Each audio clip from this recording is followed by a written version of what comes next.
sir, is we're going to have to take some of your details, all right? Don't give me details, it's just not personal, I just don't give me details out to people.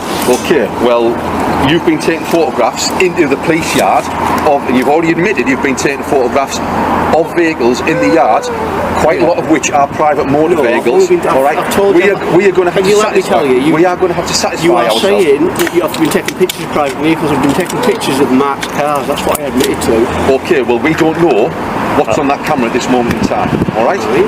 Okay. What I'm going to do is I'm going to step back now because there's another supervisor here, and I'm actually the custody sergeant, so I could be the person that's dealing with you next in the custody block. All right. So I'm going to step back. To deal with. I've done nothing wrong. Well, the officers will ascertain that. The officers will ascertain that. All right, sir. Okay. Sorry, what's your name again? Flat, sir, don't give me details. Just wait there. Can you stop surrounding me? Right, we're not surrounding you. Obviously, how can we talk to them? What's the documentary regarding? Because obviously you got to understand there's a lot of personal vehicles in there. I'm not trying to get there. But we don't know. Right from the start, this encounter sets the stage for a clash that goes far beyond a simple ID request. A man with a camera, filming near a police yard, suddenly finds himself surrounded by officers demanding his details. But here's the catch. Under UK law, unless there's reasonable suspicion of a crime, you don't have to hand over your personal information. This is where the tension begins to boil. The officers lean on vague claims of private vehicles and possible risks, but what they don't have is a clear legal basis. That's the heart of this drama. Is this legitimate policing or a fishing expedition dressed in uniform? Over the next few minutes, you'll see the officers double down, pushing for compliance without explaining the law. On what you've got on camera and what's been recorded, do you get a view on that? But what does it matter even if they were in it? Because obviously if this is going on YouTube like a documentary, it gets shared, doesn't it? Yeah. Which is a lot of officers' details, vehicles, people can search it. Details? It's not details. Well, there's vehicles with registrations, yeah, you can. We need to ascertain who you are, okay? You can't ascertain who I just told you that I don't give me details. Right, that's fine. I've got every right to not give me details. You have, but what you need to understand is that it's also, you can be arrested so that we can ascertain. So we can ascertain. Under what law? So we can ascertain what your details are. Under what law? Okay. Under what law can I be arrested? Can you state the section and can you read that out, please? Don't need to. You do need to. You don't need to. It's in your code of practice. You don't need to. Yes, you do. Yeah, you really do. We can arrest you and it'll be explained in custody. I'll be looking into this as to why you're saying you do not have to explain what section of the law you're arresting me under. You don't need to. Yes, yes, you do. And the man standing firm, calmly demanding accountability. And the real twist. They invoke one of the UK's most powerful pieces of legislation, the Terrorism Act. But was it justified or an abuse of authority? Stay tuned, because this confrontation is about to test the limits of police power and personal rights in a way that will leave you stunned. Notice how quickly the officers pivot from uncertainty to justification. They admit they don't know what's on the camera, but still frame it as potential danger. This is classic overreach, moving from "we're unsure" to "we need your details," without bridging the gap with evidence. Been arrested so we can ascertain your identity, alright? Under what law? Obviously, you don't have to say anything but harm me defensive. You don't mention one question, so much relate line court. Anything to do so may be in evidence, alright?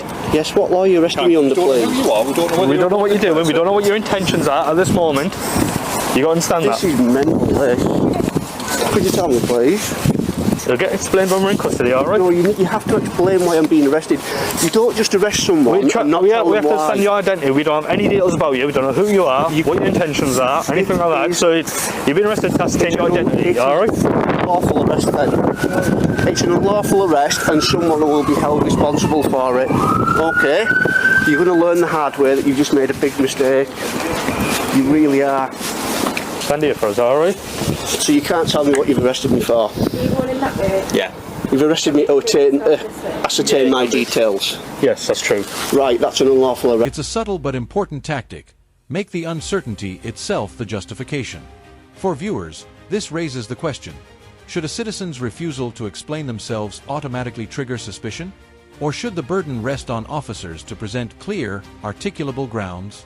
Drop your thoughts in the comments. Do you think their concerns here were genuine or just a smokescreen? This is the turning point. The man directly challenges the officers. Under what law? That's the most basic legal safeguard in an arrest. Under Pace Code G, Officers must state both the fact of the arrest and its legal grounds immediately. Been spoken to by that for that. It's alright. I'll privately prosecute you as well. You don't arrest someone, not tell them what section you've arrested them under. This is illegal what you're doing. And you know it, and that's why you're quiet. The grounds of your and the necessity of your arrest will be provided at the You custody provide it when you arrest someone. They'll be given to the custody You sergeant. provide it when you arrest someone. You'll learn the law the hard way. I'm a law-abiding citizen, and you've arrested me for no reason other than you want my details. Doesn't work like that, fella. Have you got anything to say with regards to the situation?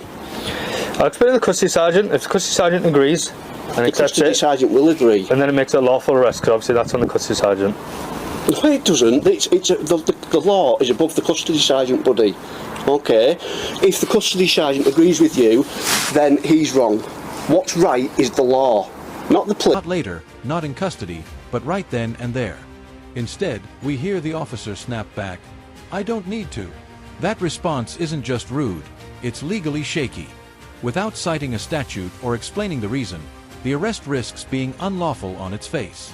This isn't just a debate in the street. This is the exact moment where an arrest becomes vulnerable to being challenged in court. Here's where the man pushes back hard, and frankly, he's right to. Arresting someone simply to ascertain identity is not a valid standalone reason under UK law. There has to be an underlying offense tied to it. Otherwise, the whole thing collapses into unlawful detention. Do you know why? I'm not discussing Because with you you. know. I'm not discussing You with know. you. Do you have to give I'm the not reason? discuss- I'm not Do you have to discussing give the it. I'm not reason discussing why anything you with you. arrest someone, or do you not? Do you just arrest them I'm because you not feel like discussing it? anything with you. You don't, do you? You don't arrest not someone because you discussing just anything feel with like it. You don't do that. Relax, because the cuffs will end up It's going. all right. I'm not bothered. It's okay. We're not going to engage with you until we're in there and there's cameras in there. All right? Is your body cam on? There's no requirement to speak to you now. Is your body cam on? Yeah? Is your body cam on? Done. It's on. You're supposed to tell me when you turn it on as well. You don't just turn it on. You inform someone when you turn it on. That's another thing you'll learn. And this will be unlawful imprisonment. Hello. Hey there. How I've been unlawfully arrested, and now I'm looking at unlawful imprisonment as well. Why do you think you've been unlawfully arrested? Because I've not been told why I've been arrested, what law I've You've been broken. arrested under Section 58 of the Terrorism They never Act told me 2000. that. They never told me that. Right. Well, supposed to that's why you've been arrested. Well, they never told me that. So, Well, I've been told that, so I don't know why you haven't. well, I haven't been told it, and I've got it all on video. If police could grab anyone off the street just to check who they are, the right to privacy would be meaningless. This scene illustrates the danger of blurring suspicion with inconvenience. He points it out clearly. The arrest isn't about lawbreaking, it's about officer frustration. And that makes it deeply problematic. This exchange is fascinating because it reveals a widespread misunderstanding even among officers. One insists that if a custody sergeant approves, the arrest is magically lawful. But that's not how law works. Internal approval is not the same as legal authority. It's like saying if your boss signs your homework, it counts as a degree. I don't want to search you at the minute. You'll get searched at the appropriate place and at the appropriate time, Right, no problem. and not by me. Okay? Do we have any recording devices running whilst he goes into custody? I'm allowed to do that, by We've the got a way. body camera, just his phone, which is still inside his pocket. We're not sure if it's still running. Yeah, leave that alone. Don't turn it off. Right, I'm going to turn it off because you're entering a police building. I'm allowed okay? to record. I'm allowed to have it running. Not within It's a me police right. Yes, building. I am. you're not- It's me right. well, You need to check that. If you an turn that off, argument- that's another thing that'll be a That's an problem. argument we can have at a later date, but for now It's we're not an going to turn argument. it It's a off policy. because I want to be recorded of what everything happens that's to happening me. here is recorded by that camera there Right. and by that camera. Can I just say, I over would there. like a copy of Okay. that. Do not delete it. And I want a copy of that also. Don't delete it. If we decide that it's necessary for you to have a copy, if there are any charges brought against you, If I want a copy, I'll get a then copy. that will be made I available will get a to copy you. no matter what. Whether I have charges or not, I will get a copy. Right, possibly. Okay. No, Okay. definitely. Again, I that's- promise you. That's a Do discussion. you not know that I'm entitled to that? You are if you apply for it, and we Exactly, deem, I and will we have- deem no, you that it's don't. I not have to have it. a ma- The man dismantles that reasoning with precision. The law is the standard, not the police's internal chain of command.